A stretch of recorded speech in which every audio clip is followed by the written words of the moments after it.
It's under more. There you go. Okay. You got it. So let's get started, I guess. 7:03, so seems like a good time. Well, thank you everyone for coming. Just a few housekeeping for our meeting. Just let everyone know this is going to be recorded, and then we are going to post this online to our website, mossbay.org, as well as our Facebook page, probably by tomorrow. We do get quite a few number of people who can attend live and will, log in later to view the videos. Just reminded, we'd like to have the presenters finish the presentation before questions. And if you do have questions, you can either just unmute yourself and ask away, or if you prefer, you can type it in the chat and I can read it out so it could be recorded. All right, any questions? Great. And so with that, let's start with the comprehensive plan update, where David and Janice have been leading the efforts, not only for the neighborhood plan update, but now into the comprehensive plan update. All right, I'm Janice Swenson with Kirkland Planning, and David Barnes is also with me tonight. He worked on the MossBay Neighborhood plan. So can I go ahead and share a screen? Yeah, absolutely. And load my presentation. Is that working for you? Let's see here. There we go. Can you all see my PowerPoint presentation? Mm-hmm. Yep. There we go. All right, great. Well, thanks for having us tonight. We'll just go through what's planned for the comprehensive plan update for this year and next year. And if you have any questions, we can go through that. David Barnes is here. He worked with you on your last neighborhood plan update that was adopted in 2021. So we're both working on this effort along with other senior planners and planners from and staff from other departments on this update. And just a little bit of planning context. So all the cities in Washington state are required to update their comprehensive plans per the any changes to the Growth Management Act, and also be consistent with the Puget Sound Regional Council, King County countywide planning policies, and the comprehensive plan, our comprehensive plan. And we need to coordinate with other cities and agencies. And when that's completed, the policies will govern any future code amendments and regulations. So the cities are required to do this every 8 years. And the comprehensive plan is, it's a citywide guiding policy document to give a guide to attain Kirkland's long-range vision of the future and plan for the expected growth in housing and jobs by the year 2044. So that's 20-year horizon. The last comprehensive plan update was adopted in 2015. The Growth Management Planning Council with King County, they get together with the cities and divvy up what the share of new jobs we should all be planning for, and housing units. So these are what they're called growth targets and new jobs and new housing units for the year 2044. And the map on the right shows all of the different neighborhoods in the city. And we all know that growth is coming. We're going to have more neighbors, more jobs, more housing, more transportation options. So we want to, with this plan update, we want to be sure that it seeks to reflect the needs and desires of people who currently live or would like to live, work, learn, and play in Kirkland. At the same time, we are updating our transportation master plan document. That's another major document that's being updated. So that really looks at the whole transportation network in the city. So people often ask, well, planning, what is it? There are many people in the city that work on updating such a plan and on a daily basis to serve the residents and the businesses in Kirkland. We have transportation planners, city planners, environmental planners. And why is it important to plan? And sometimes, 20 years in the future is kind of a challenge to look that far. But Washington State requires us to plan, and we want to anticipate these future needs of our community as we grow rather than respond to change. We want to protect our natural resources and our community assets, and we want to shape how our city can be designed, organized, function to ensure we have clean water and so on, provide the amenities we want to have, like open space, parks, recreation, and for a healthier lifestyle, and to ensure we are being a sustainable city. And so it's good for you to think about, well, what do you want the future of Kirkland to be? So that's important in this process. We do have a vision statement that was adopted in 2015. That is an overall, it's like a mission statement. It's very, it's visionary about, it's a statement that just says it's a guiding principle for how we want the city to be in 20 years in the future. So here's our existing statement. What we're going to do is we want people to revisit this vision statement. It's just summarized here on the screen. We feel that we want to be one of the most visible or most livable cities in America. We are vibrant, attractive, and green. We're a welcoming place to live and work and play. We have civic engagement, innovation, and diversity. They are all highly valued in our community. We are respectful, fair, and inclusive, and we honor our rich heritage while embracing the future. And we strive to be a model sustainable city that we value preserving and enhancing our natural environment. So one of the things we're going to be asking the community is, this vision statement has served us well for so long. Does it still describe our values as a community? Are there things we need to add, things we want to change? We feel it's in pretty good shape, but are things missing that maybe have that we want to describe since our last update? So we are having a visioning event this Wednesday from 6 to 7:30. It's virtual. It's just about maxed out in capacity. So one of the things we're going to be looking at is revisiting this vision statement, having people identify different things that they want the city to study, potential changes with this update. And so this is a good graphic that shows all the different components of why we plan and things to think about as a community as we look towards the future. We have different chapters of the comprehensive plan that govern these different topic areas. And these are all the things that go into planning and our everyday services for the community.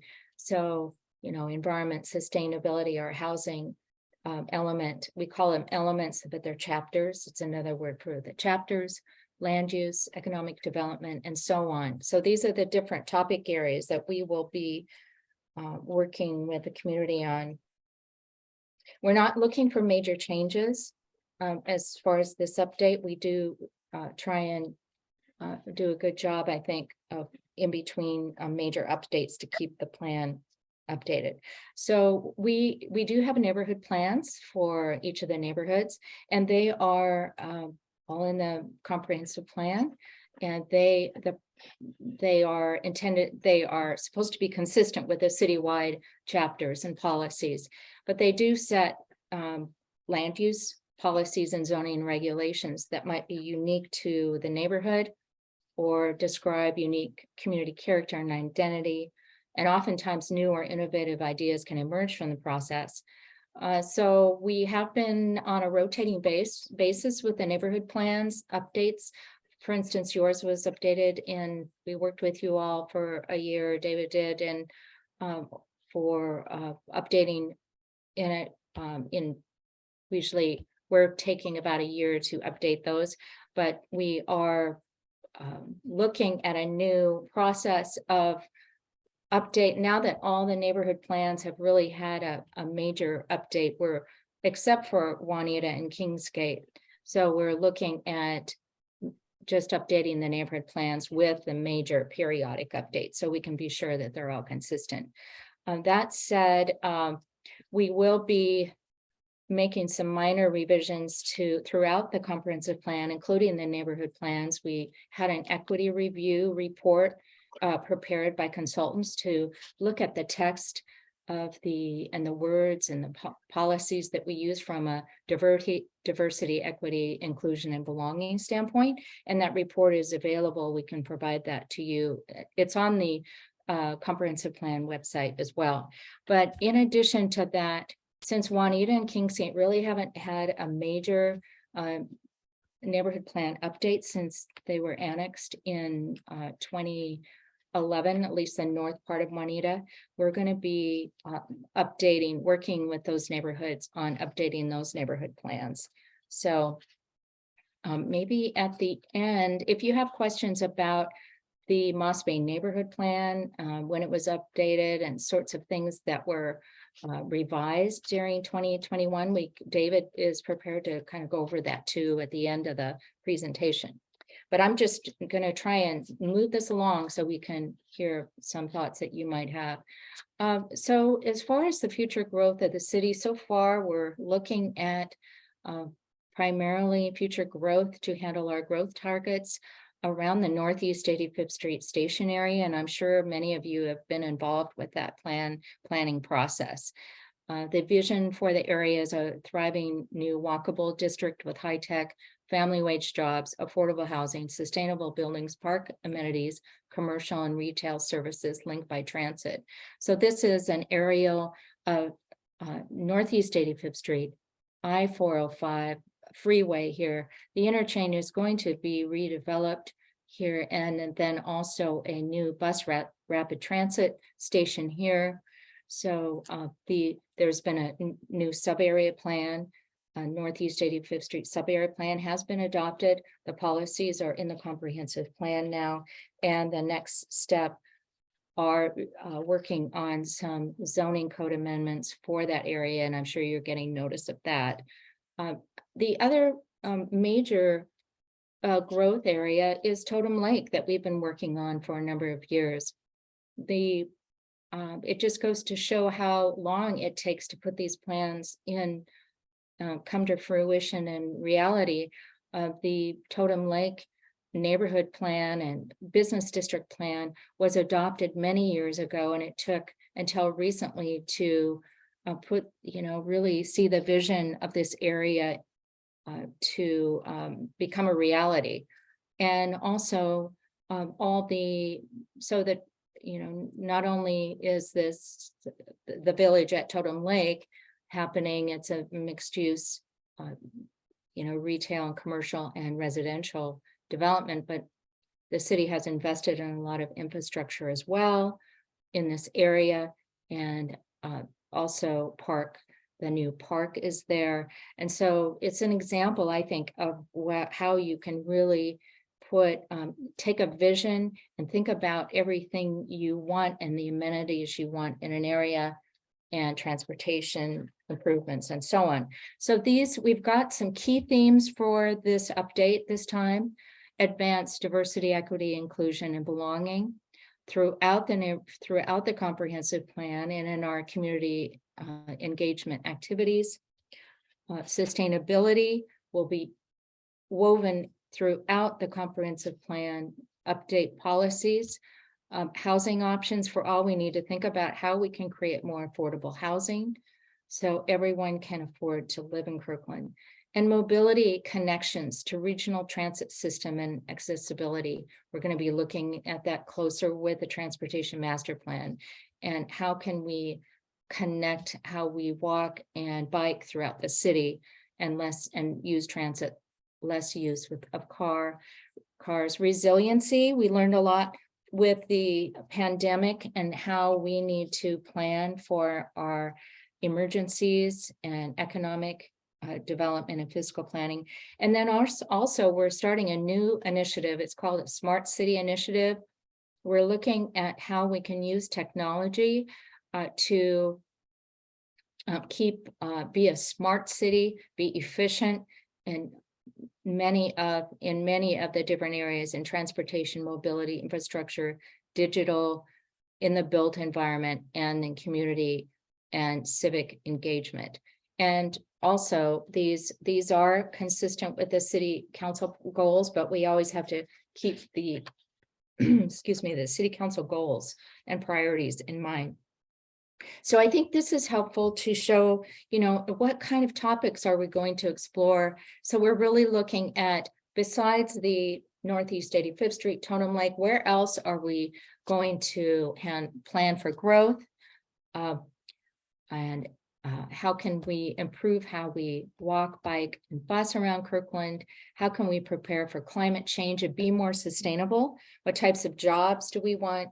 And how can we advance our diversity, equity, inclusion, belonging 5-year roadmap that's been adopted?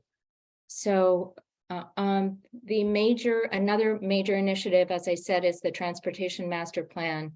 So with that process, we're going to be looking at our existing conditions and future needs. The last update of the TMP was in 2015, so a lot has changed.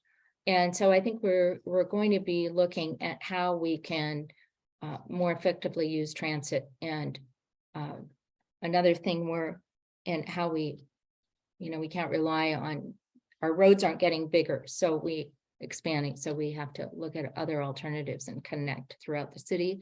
We're also going to be looking at our complete streets policy and looking at our future transit needs in coordination with King County Transit.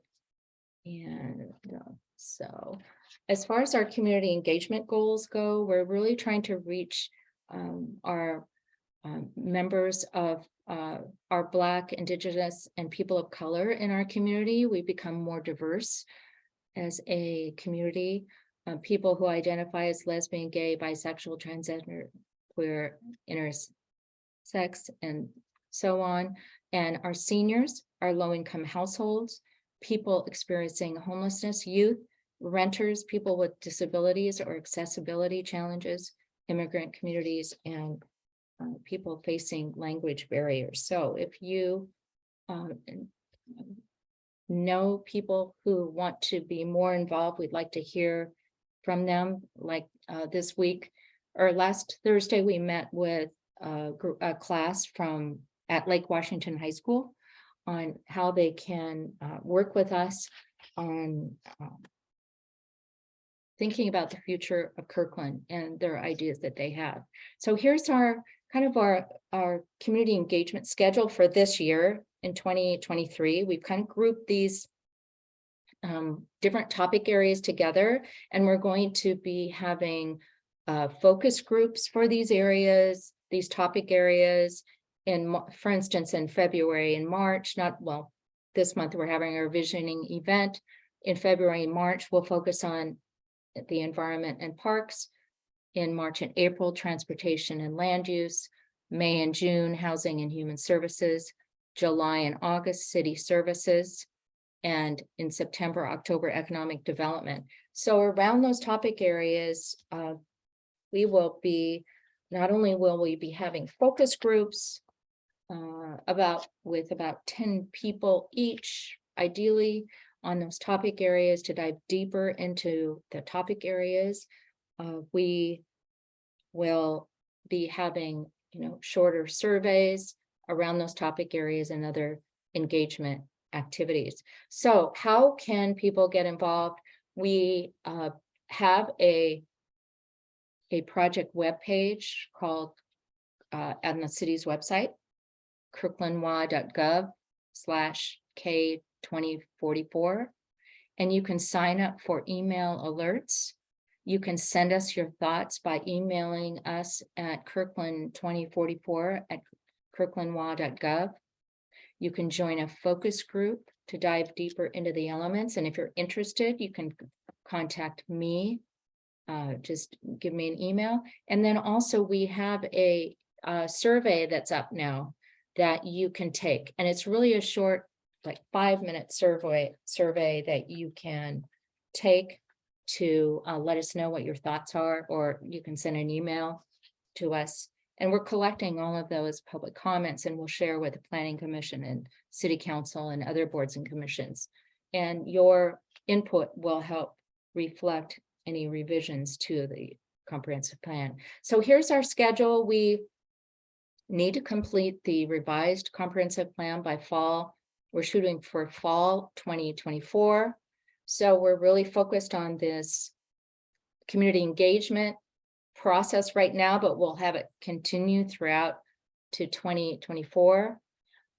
We are kicking off the transportation master plan, and Kim Scrivener and the transportation group are working closely with them on that. And we'll be in so we'll start working on the draft plan this year, and next we'll be having study sessions with the boards and commissions and meeting with community groups like yourself, getting your input. And the Planning Commission is really taking the lead on this. And when we have a draft plan, and we'll have study sessions with the Planning Commission, and they'll have a public hearing on the draft plan. And then City Council will adopt in fall 2024. So with that, I thought I'd just open it up for comments and questions that you might have. And if anyone has questions about the neighborhood plan that was updated, and so I'll just, any questions that you all have? Looks like Katya, one of our planning commission members, have joined us, and Toby Nixon, council member. Can't see who else is there. Do you have any questions? Yeah. Jean? Just a curiosity. You talked about planning for growth, and do you have some sense about what is a sustainable and realistic and all that about growth? Well, in terms of numbers of people and housing. We want to have more housing so that the prices will be down, but how much makes sense? Yes, good point. Good question. And that's, we know King County has given us, King County divvies up the expected growth to all these cities, and they say, well, Kirkland, you need to plan for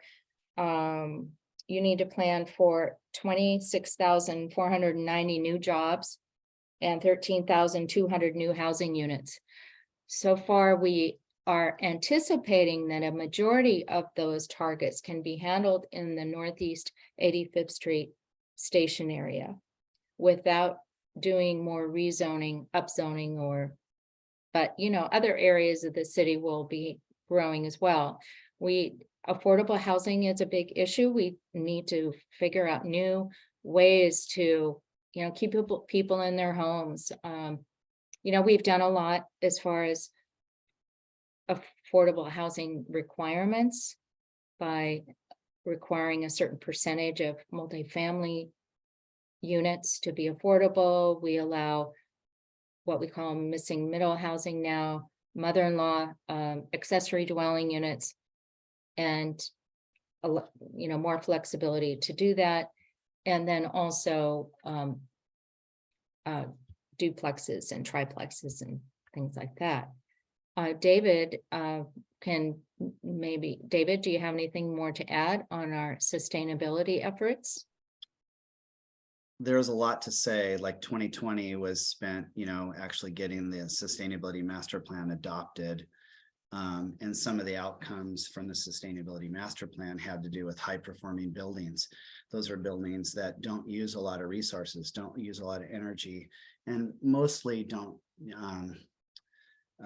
use a lot of fossil fuels. So when Janice is talking about where the growth is going and where it's going to kind of being, the station area is going to be quite a bit of the growth area or whatever. There's requirements that came out of the sustainability master plan and then have been placed on buildings that are going to be built in that area. If they decide to go above certain heights and things, they're going to be required to do high performing buildings. Or there's a whole host of benefit, things that were also consistent with the MossBay plan update, which was awesome because I saw it happening. And then I saw this, it was like sustainability master plan, the MossBay plan and Everest plan, and then the stationary plan. So it was like boom, boom, boom. And it was like people were talking about a lot of the same things. And how do we grow gracefully?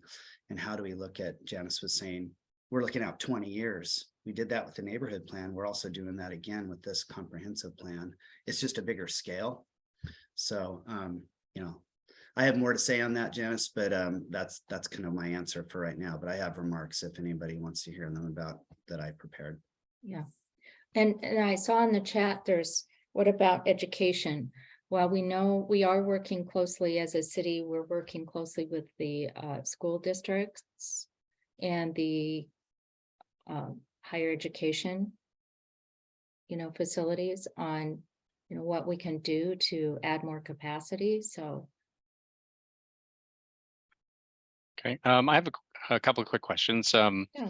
So in terms of MossBay, the neighborhood plan, what do you see in terms of the comprehensive plan in terms of, do you anticipate or foresee anything that might be conflicting or maybe an expansion of the elements that are in the neighborhood plan? Janice, can I take that? Yeah. Okay. Yeah. Well, I think was really great, just like I mentioned, sustainability master plan. There was just a lot of new things that were coming out. Our equity review had been completed. MossBay was one of the first neighborhood plans to be pretty much rewritten, not just a minor rewrite. And we had the equity review done on that, along with the Everest plan, were the first two plans to be done. So we don't really anticipate that unless something comes out of the DEIB roadmap that tells us we've got some more stuff to add. We got a lot of language in the neighborhood plan regarding incentivizing, green roofs and gardens and other things. We were able to incorporate a lot of policies that really supported the greater downtown urban center and the urban growth center that's going to be designated at some point here. And also acknowledging and knowing that the stationary plan was being developed. And we knew that, we need to get people from downtown, for example, up to the station area. And, how do we do that gracefully, not add tons more traffic? And how do we do that innovatively? We were able to get language into the MossBay plan to support all of this, which I'm very proud of. And you guys held me to the task. And we're there and really participated. I'm seeing things now happening like, the conversations about major regional facility in the downtown area. These were all things that were updated in the MossBay plan. I see Alex shaking his head because you guys were on top of it. These things were happening and we were able to get this language in place. I don't really, unless something comes to our attention, I think Janice is the lead on the comprehensive plan update and would be letting us know if there was something that had to be changed in a neighborhood plan, and then we would update it. But so far as I know, I think we got a lot of the major things done because of the timing of how things worked out. So yeah, there are some studies that are happening that are more that I'm not directly involved in. And I think we're looking at Park Lane, studying the use of Park Lane and potential parking, charging for parking in the downtown. But those are, I can find more information about those initiatives. Other staff are working on those things, but I'm not aware of other things. Okay. I really like the vision statements that you had up there. So are those going to be changing based on the the process need to be defined, or is that kind of like the basis with which we're Well, going to be I going guess forward? we're starting from the point where the existing vision statement seems to work really well and describe, but we do need to revisit that as a community. And so part of our visioning event that we'll be having this Wednesday, we'll be asking the community throughout the whole, as part of our community engagement process, we're going to be asking folks to revisit, look at that vision statement, read it. Are there things that we can add, improve on it? Does it still express the values of the community? So yes, we're not anticipating a lot of big change, but we are just starting this process. So. Okay. So I'm not sure if this is a fair question, but practically speaking, how often does City Council refer to the comprehensive plan or the neighborhood plans when they decide policy? Yeah, when there are discretionary decisions that need to be made, we need to look at the policies in the comprehensive plan. And so one of the requirements that staff usually does is doing an evaluation of the comprehensive plan along policies, along with the regulations, and make recommendations to City Council on moving forward or not on certain decisions. So we use it for discretionary land use decisions. Also, one of the requirements is every year we need to make sure our capital facilities program and the projects that we have, current projects for public projects at schools, roads, or not schools, utilities, transportation, and other like fire, facilities and things, that those need to line up with the budget. And sometimes there are projects change. And so the bottom line is we have to update these charts in the comprehensive plan, capital facilities plan, to make sure that we have the right budget and for the projects that we need to do to make sure we can handle the growth. So let's see, what else? Sometimes there are land use changes. We acquire land for a park and it needs to be rezoned. So I don't know if that answered your question. Yeah. I add some to Janice real Mhm. quick. Just anytime we do like major code amendments, you'll note if you ever read a staff report that staff's done, they'll put these are the comprehensive plans and we'll reference them that support what we're doing or whatever too. Right. So Right. we're trying to follow the plan. Mhm. Yeah, any land use changes need to be comply with the policies in the comprehensive plan. Okay, no, that's great. Thank you very Yeah. much. All right. Yeah, I think our time is up, but appreciate you coming today and presenting to us this update, and looking forward to getting more involved. Thank you, Yes, David, Janice, great. today. Well, thank you very much for the time. And again, you can submit, comments to us via the Kirkland email that we have set up, and visit the project webpage on the webpage, Kirkland 2044 webpage. And also we hope that you take the survey that we have on the project webpage. So thank you very much. Thank you. Okay. Okay. Okay, so next up, we had a question about some recent robberies. And we have Lieutenant Zablan online with us today, and maybe to respond to those. Are you here online, I think? Yes, sir. Yes. So if you want, I could sort of just kind of go over the email that I received. But basically on November 19th, apparently there were burglars that hit a number of buildings around Central, First Street, and Market.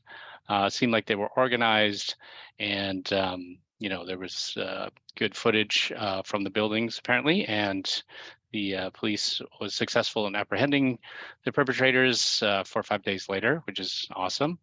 The request was about how often these are taking place in our area, and what steps the police are taking to minimize reoccurrences, and what is the possibility of an alert system that the police could put in place to provide MossBay Association just to be more aware of an increase in crime so that we could be more vigilant. Sure. So let's talk specifically about the burglaries that you folks were asking about.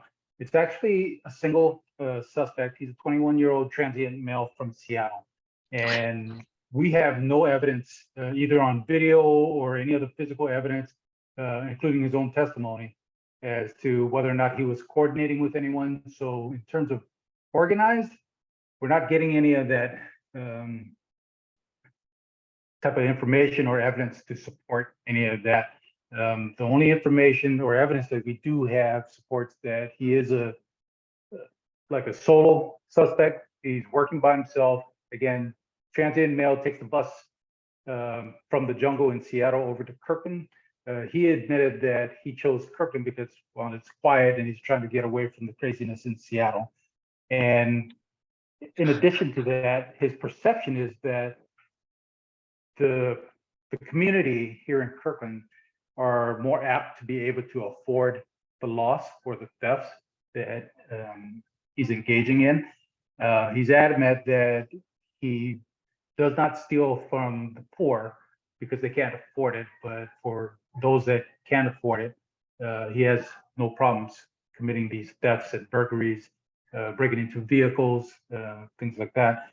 And he's also admitting to us that his crimes are, that he's committing his crimes to support his fentanyl habit. And so he'll come out to Kirkland, commit his crimes, and take the stolen property back to Seattle. And the corner of 3rd and Pike in downtown Seattle is where he typically fences the stolen property. So again, he's just selling it to random people that are walking around in the area. So it's not like there's any receipts to recover the property or to even confirm and validate his statement. And essentially the property's gone. He's feeding a drug habit and he's continually doing this. One of the strongest pieces of evidence that we have to support that he's working alone is the fact that we have him on video on several occasions where he's wearing different clothes. And the night that he was arrested, he's wearing those same clothes in layers. So he'll commit one burglary, leave that area, remove an article of clothing, and now he appears to be dressed totally different. He's got a hat, typically a face mask, and so now he appears in another surveillance video looking like a different person, which could give you the impression that this is an organized type of deal and there's multiple suspects that we're looking for. But once again, the evidence that we have, again, supports the belief that he's working by himself. So in following up with the detective that was assigned the case, we were able to link this specific suspect to 4 different cases, all within the downtown and Moss Bay areas. And then he was booked into the Kirkland jail, where he stayed with us till December 6th. You're looking at just about a couple of weeks before he was released and booked into the King County jail.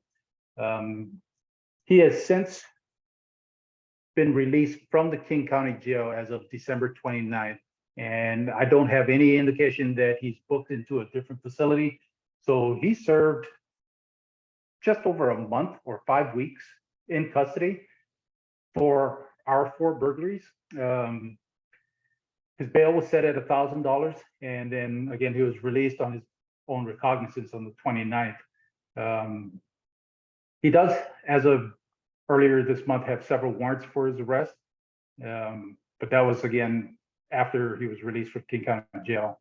Most of the warrants for his arrest are property crime related. What else? And then as far as realistic jail time that he's going to spend, what he's already served in terms of the 5 weeks that he was most recently in jail is probably the most realistic outcome that we can hope to receive in these particular crimes. And I get it, it's 4 felony crimes. Why did he only serve 5 weeks? That's a balancing act that the court and the prosecutor's office has to, again, balance. And I wish I had a better explanation as to why he didn't serve more time.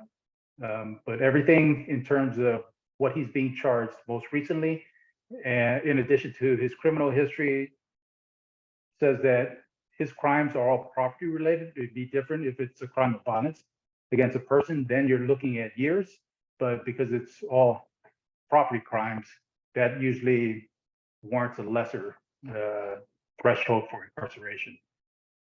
So does anybody have questions with regards to that particular case or this suspect?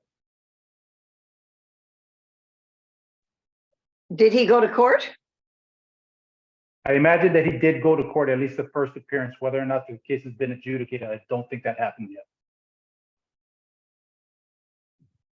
And so the new warrants, since he was released in late December, were those here in Kirkland? I mean, related to events here in Kirkland or in Seattle?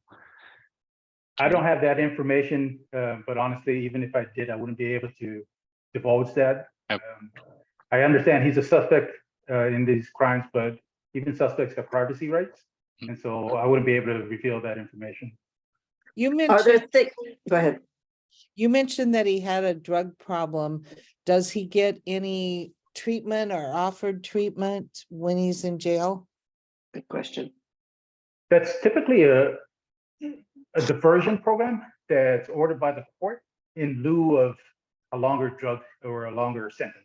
And so that's something where a judge, the court, would offer to him that you're going to be remanded into custody for this period of time, but you have to go through this rehabilitation program or treatment program while you're in custody. And then once we get to or through the entire court system, the case goes to trial or he pleads out, however that works. Once we get to the sentencing phase, at that point, the court can order further treatment mediations as a deferment to a longer prison term. So is he going to go to court sometime? I wish I had an answer for that. I can only say Okay. I hope so, but that's again up to the prosecutor's office as well as the defense attorney. And if they're able to come to an agreement in terms of a plea deal, then the next time he goes to court would be to enter the plea and then straight to sentencing. But he needs to get treatment. That's my personal opinion, but that's whether or not he does, that's going to be up to the court. They have to mandate that. All right, well, we need a justice system, not just a prison system. Right. And preach it to the choir. Isn't that what we do? I'm what we surprised hope. that someone would not be taken to court and given some treatment and straighten them out. All right. So he has had his first appearance. That's how he stayed in custody for as long as he did. How many appearances he's had since then? I don't have that information. Are there some things that we, the people, can do to prevent these kinds of criminal actions? To prevent, that's a great question. So first of all, I would suggest ensuring that you lock your things up. Let's start with your car. There's oftentimes we have instances where suspects can be seen on video, literally just walking through a parking lot trying car door handles. They're not always breaking into a car in terms of smashing a window or anything like that. They're just coming across a crime of opportunity. So a car is unsecured, they open it up, they go through it, they prowl it, steal whatever they steal. Sometimes they steal the car. So my goal is to reiterate, let's try and ensure that our cars are locked up and then transfer that thought process also to your house. So ensuring that before you leave the house or go to bed, that your doors are locked, that the windows are closed and locked. If you have surveillance cameras, make sure those are functioning. Some businesses, some residences utilize like decoy cameras. They're just there to deter, but they really don't do anything. In all honesty, I don't think most people notice them or see them, especially at night. You know, even I, on patrol, I might not notice the camera. And so at that point, what good is a decoy if I don't see it myself to be afraid of it if I was a suspect? But if you do, and there's a lot of systems out there, and I'm not here to sell anyone on any particular system, but you can find them at Costco. That's where I found mine. Again, that's not a plug for Costco, but there are plenty of them out there. They're all very good brands. They work really well. And just find something that works for you and utilize that. But again, locking your doors, closing the windows, locking the windows, and just don't allow the opportunity to present itself as readily. And even then, there are still going to be instances where you have suspects who are brazen enough just to, again, smash a window or kick in a door. You know, and then at that point, you give me a call. How else can we help deter this? I get a lot of phone calls, or the police department receives a lot of phone calls from reporting parties who are calling in suspicious activity that has nothing to do with their own personal property. And it's because they work from home or they're retired and they're at home and they happen to see someone coming through the neighborhood that doesn't belong. They've never seen them before. They've never seen the car coming through this neighborhood before, and it just looks suspicious to them for whatever reason. They give us a call, we come out, we take a look at what's going on. We either make contact with the person that's described or the vehicle that's described. But I would encourage that type of behavior as well. You folks live in your neighborhood. You know what belongs and what doesn't belong. I work there, but I don't live there. So it's not going to stand out to me as much as it would stand out to you. So that nosy neighbor that a lot of people get annoyed with, that's your best line of protection, because they're going to be the first ones to give the police a call and let us come out and just do our jobs. Does that make sense?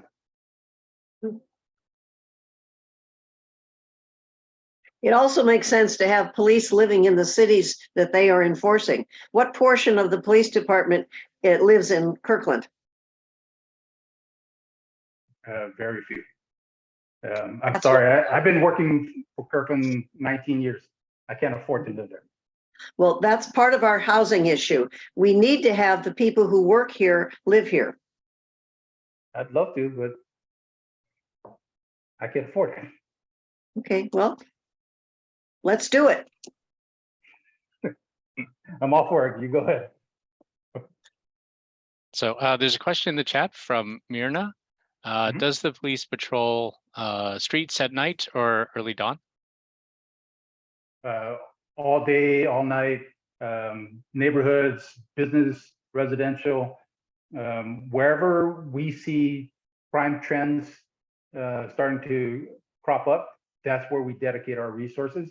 If there's a particular area of the city that's notoriously quiet, the calls for service are almost none, then me spending time in that neighborhood is probably not an efficient use of my time, if that makes sense. But if I start to notice that we're having a string of burglaries in a particular part of the city, such as downtown or even Moss Bay, that's where I'm going to direct my officers to go ahead and patrol, because part of our jobs isn't just to find the bad guys and arrest them, but it's also to deter them from even committing the crimes. One of the best examples I can give is last month in December, that's the holiday season. And so we typically experience an uptick in retail thefts. And so knowing that information, and we're a data-driven department, I was able to go to our crime analysts and ask them to gather up the data from last year. And you tell me what time of day, what day of week are we experiencing the highest volume of retail thefts? Once I get that information, then I can create an emphasis patrol plan where we bring in officers on overtime and have them working a specific shift in an area of the city specific to target those types of crimes. And we do those in the same manner that we do upticks in residential burglaries or vehicle prowls. We have a PROACT unit that's solely dedicated to following up on these types of property crimes, where when we have a string of them and we can realistically or reasonably say that they're likely to be associated, that's when PROACT picks up these cases. Because again, just like this transient suspect that I was talking about, you're typically looking at suspects who are committing multiple crimes. And our PROACT unit comes in, they pick up or do the follow-up to these cases and hope to identify the suspects and see how many cases they're responsible for. And then once they're able to create a case strong enough to warrant the arrest, they aggregate the charges so that you can basically present it to the prosecutor's office that this isn't just a singular event, that this is a high impact offender, and the goal for us is to seek a higher sentence. So you're not looking at a person who's, you know, serving just 5 weeks in jail. You're looking to put people away in prison, you know, for years. If we're talking about the high impact offenders, not just like this kid, he did 4 that we're aware of. We're talking about the ones that are just doing it over and over and over, you know, and impacting our community in the hundreds of thousands of dollars worth of lost property. Those are the ones that our PROACT unit typically are going after. So we utilize them with regards to data-driven, a data-driven agency. I'd like to share. I apologize if I don't get this right.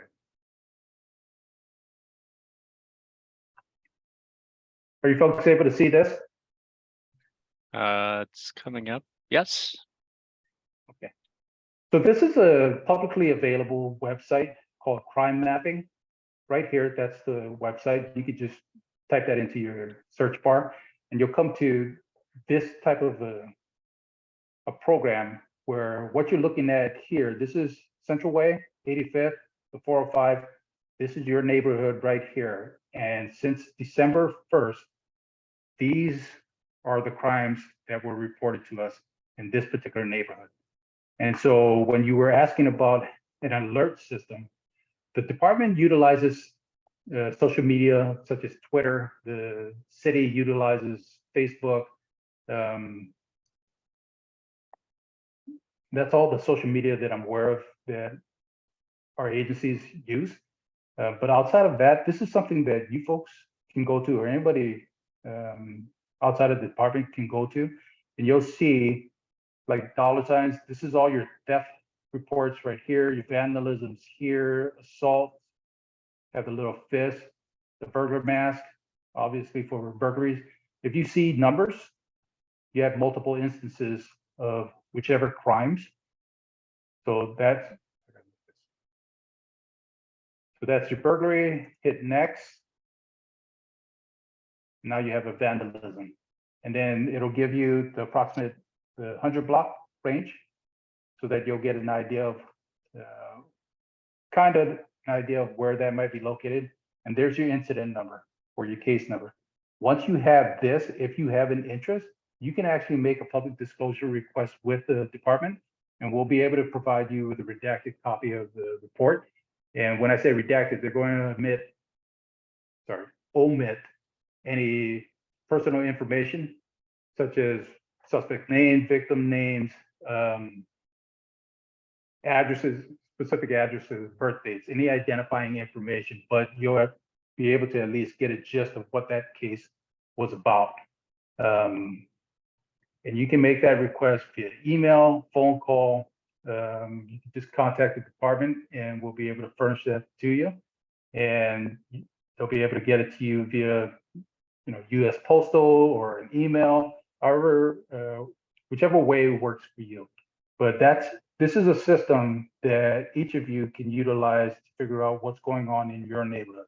And so this being MossBay, this is probably going to be the area of interest for you.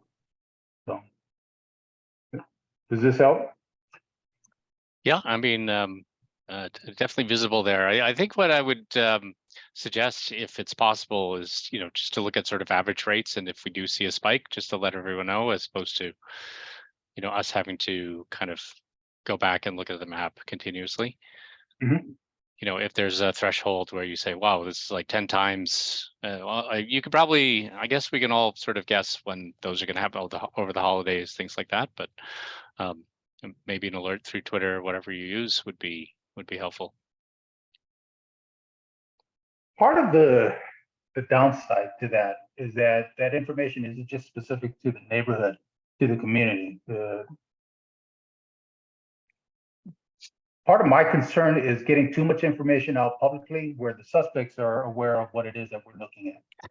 And then they change their tactics, Sure. or they take a break. Again, I want to catch them in the act. I want to hold people accountable. That's what I do. That's what we all do. And we want to put a stop to the commissions of the crimes. And, as one of the callers had asked for, when is this person going to go to court? That's what we want, so putting out too much information, there's a balance that we go through as an agency where we're weighing out the cost benefit. If we put this out, well, what do we stand to gain from this? Or we're going to spook the suspects and lower our chances of catching them. Does that make sense? I'm not sure if I articulated it. No, that does make sense. Okay, we have another question from Brenda in the chat. Maybe just an update in terms of any success against catalytic converter thefts. Yeah, so the same organized retail theft emphasis that we did last month. I coordinated an emphasis patrol from November, and we were able to bring in officers on overtime. After going through the data, we were able to narrow down the range when these instances were occurring. And I'm talking about vehicle prowls where catalytic converter thefts occurred, either at residences or at businesses. The overwhelming majority of our target victims were the automobile dealerships and the mechanic dealerships, auto body places. And they typically, not typically, but the majority again occurred up in Totem Lake.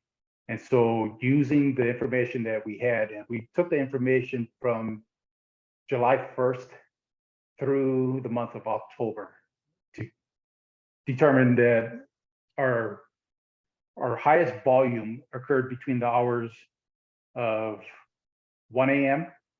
and 7 a.m. from Sunday morning through Wednesday. So that's when we created this emphasis patrol and brought officers in on overtime during those specific hours, during those days of the week. Was it a success? Well, I'll leave that up to you, but the rate of catalytic converter thefts dropped tremendously since we started tracking them in July. Let me get the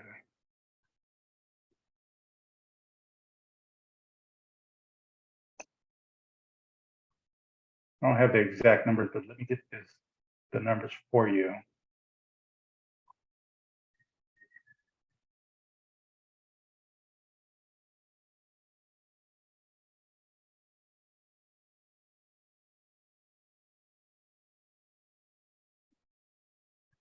This is the after action report that I wrote to my chief.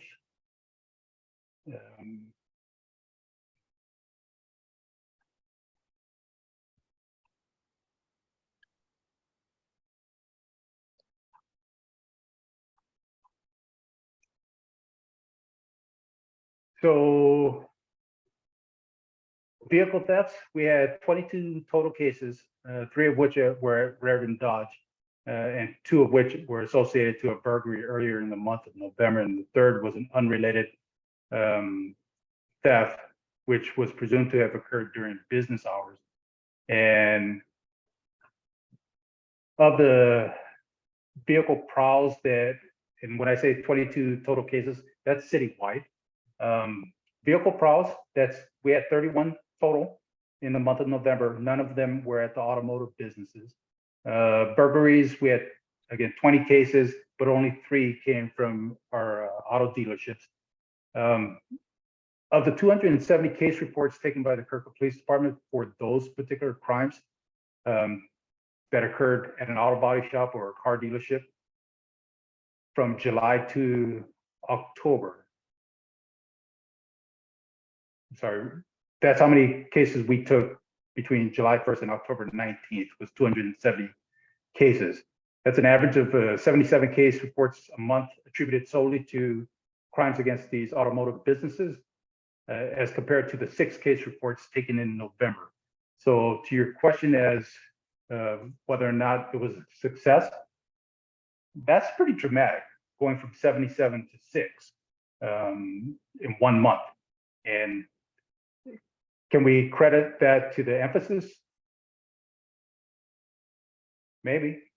You know, it's a little hard for me to tell you, yes, we did really well, because I'm never going to be able to quantify or give you a number as to how many crimes weren't committed because they saw a uniformed officer present or patrolling the area. And there were several arrests made during that overtime emphasis for vehicle prowls and vehicle thefts. So I put that back in your court. What do you think? Is that a success? I can only give you the numbers that I had. But I hate to pat myself on the back and say, yay, you know, we're awesome. I can only tell you what we did, and these are the numbers that we came up with. And whether or not it was a success, that's up to the community to decide. No, I think that's that sounds very positive indeed. The reduction there. So thank you very much for the efforts. There is a, oh, I see there is a suggestion from Council Member Nixon about you can subscribe to notifications in the tool that you just showed us, crimemapping.com, and you can sort of define a perimeter, a distance from an address that you want to receive these alerts. So I think that's helpful. And oh, and just Brenda says thank you. She was the one that originally asked about the catalytic converters. Absolutely. So thank you very much for your time today. We appreciate you coming on as always and giving us these updates and your, you know, the great work that you've been working, the police force has been doing. Thank you so much. Appreciate it. Thank you. All right. Have a good night. Okay, so next up, we had a couple of questions, and I think this is sort of ongoing where people sort of discover, you know, there are ways that we can make our neighborhood a little more safe, and the city keeps referring them to the neighborhood safety program. So Don Winters on our board is leading the charge for that. So Don, if you could just give us a quick update and maybe just an overall timeline of what to expect, any announcements from the city. Yes, I can do that. Thank you. Let me get my PowerPoint up here. I'll share the screen first. Let's see if I can figure out how to do that. Okay, and then over here and here. Okay, so this is the project timeline. Let's see if I can. Part of it's obscured by the thumbnail, so I don't know exactly how to work that. But so you can see the project timeline here, and I'll explain a little bit about what each one of these lines is. The project team meeting with the neighborhood panel, we already did that. So all the neighborhood safety program coordinators, such as myself, met with Don Robinson, the city neighborhood services coordinator, and he's also, you know, a key person in the neighborhood safety program. And so we talked about how the project is going to work this year, the 2023 program. So then the next date is oh, I see, I can move this to the side. Now I can actually see the dates. Let me get on the full screen here and see if I can do that. Yeah.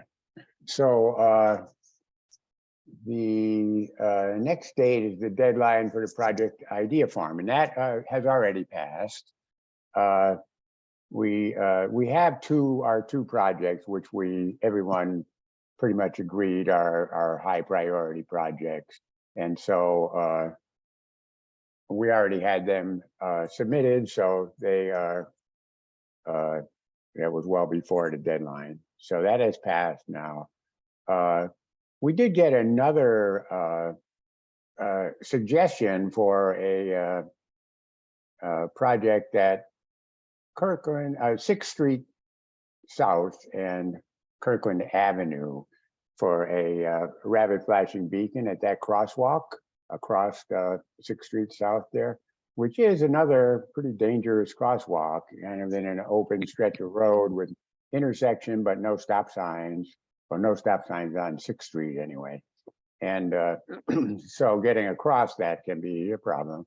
This road is also on a hill, there's a couple of little curves in it. So, but unfortunately we got the suggestion after the December 2nd deadline for submitting the form. So that would have to be on our next cycle of 2024 neighborhood safety program, but that's something we're going to be keeping in mind there. We still feel, I think, that our two projects that we have are the highest priority. So neighborhood conferences, I will meet with the city staff, and we get feedback from the staff on the cost of our project, the viability of it, and any other feedback they can give us as to whether it's a good or bad project.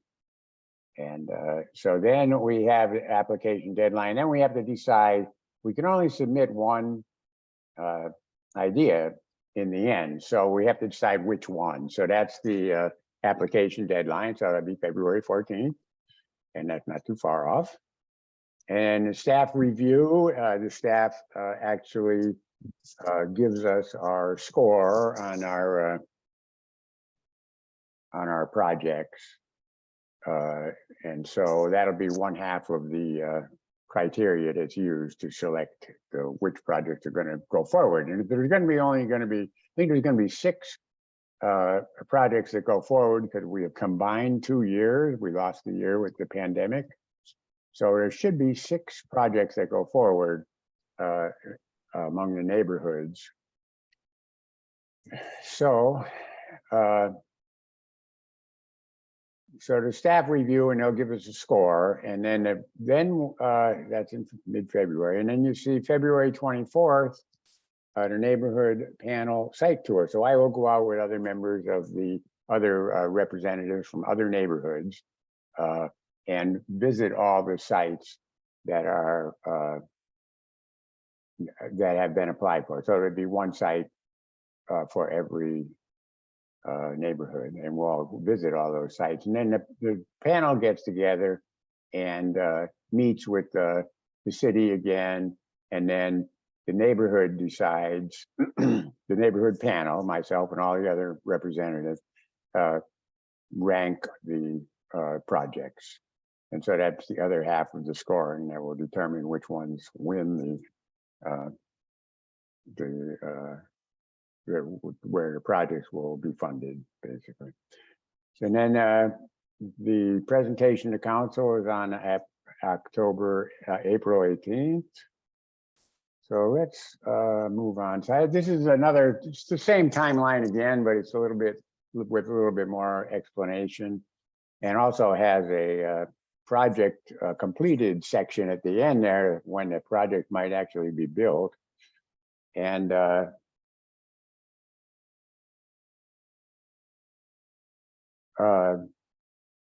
so I have some dates in here for when the project would be completed. If ours wins, we'll get our project funded. And those are kind of, I determined those from previous years.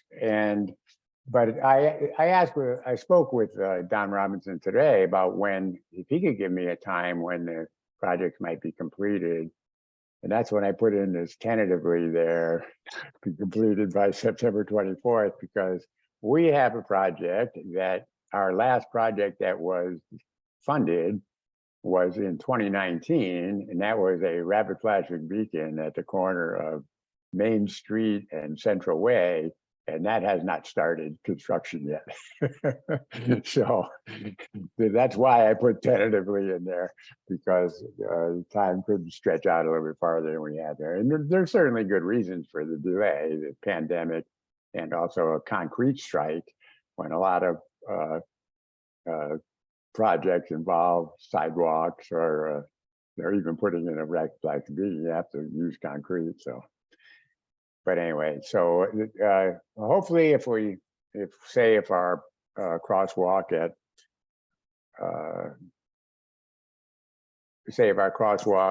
either one of our rapid flashing beacons, 2nd Street South and State Street, or Lake Washington Boulevard and 10th Avenue South, wins, that they would be completed by 2024.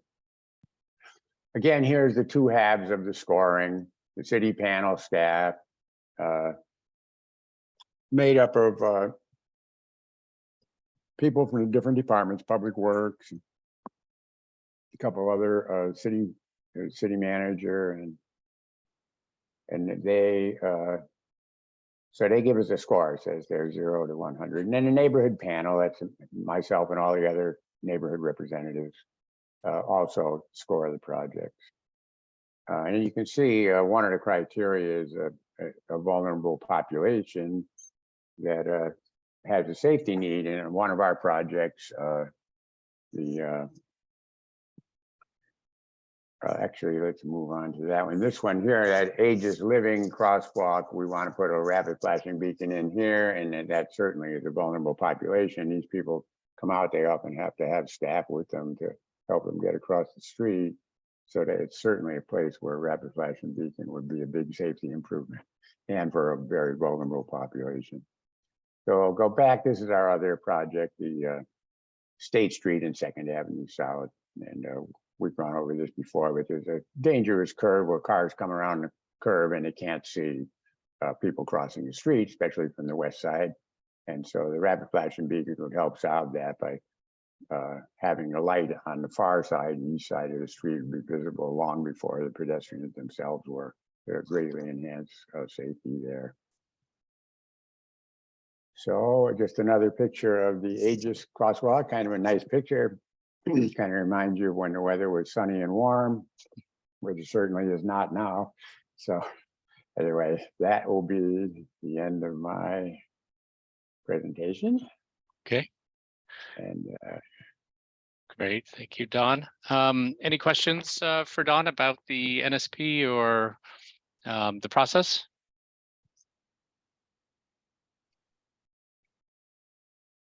Nope, I think we're good.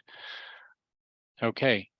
So let's see, I'm just doing a quick time check here. So I have a series of slides just to give everyone an update on the Parks Funding Exploratory Committee. I'm going to try to run through those in the interest of time pretty quickly. I'm happy to answer any other questions via email. You can just write to contact@mossbay.org. You can find us through our website as well if you have any questions on this. So what is this?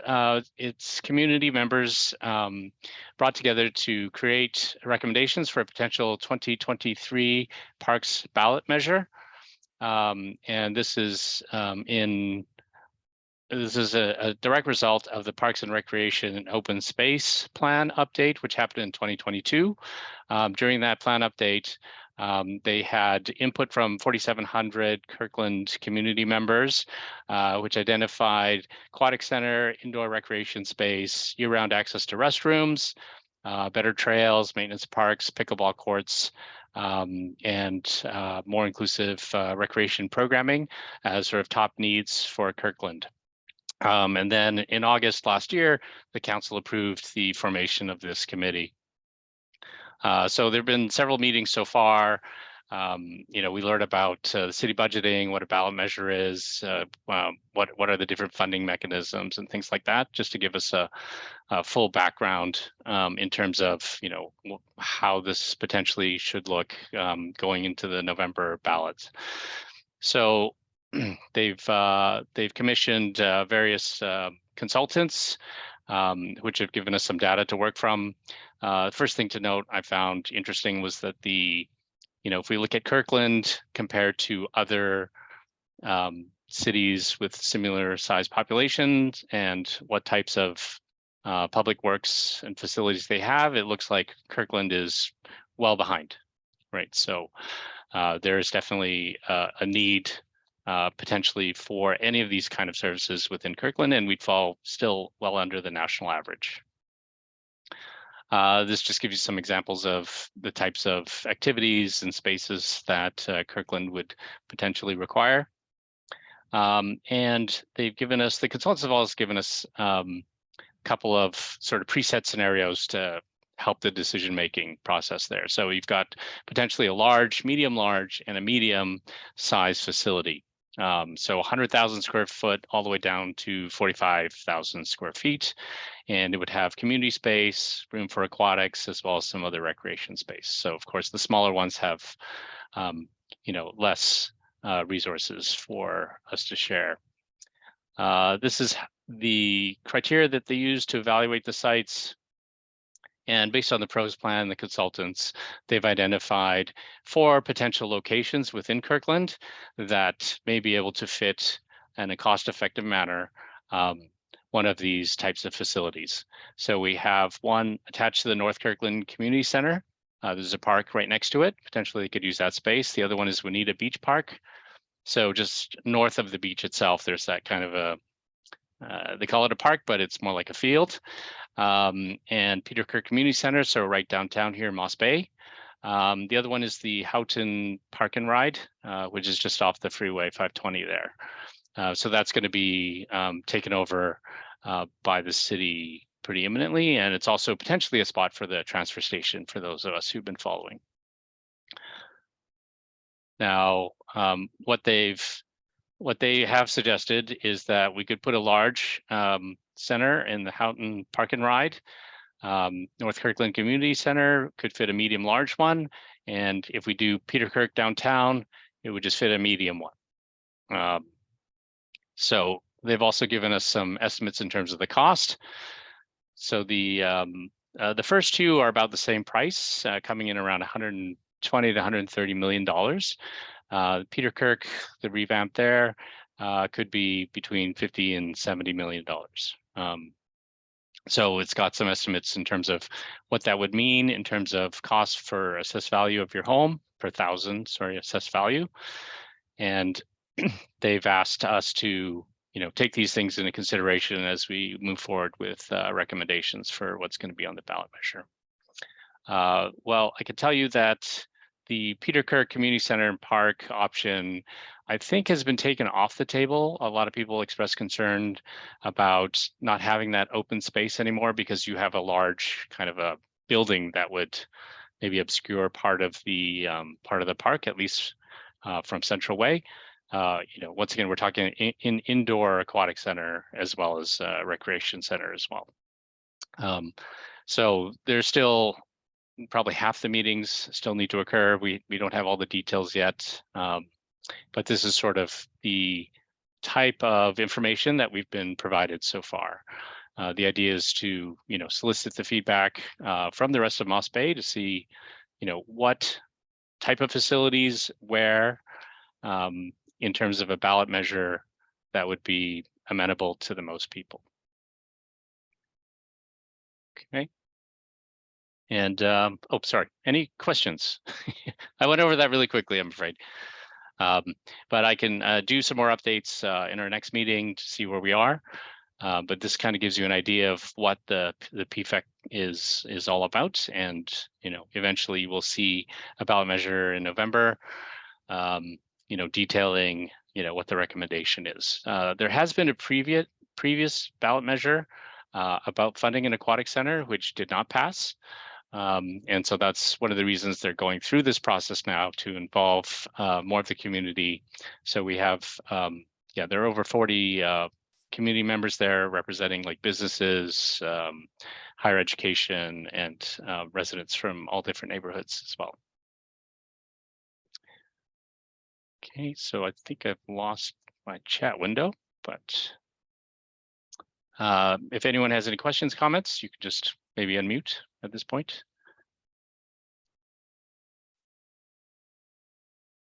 Okay, I don't know where my chats went, but okay. With that, it brings to a conclusion this first meeting. Happy New Year, everyone. Thanks again for joining us.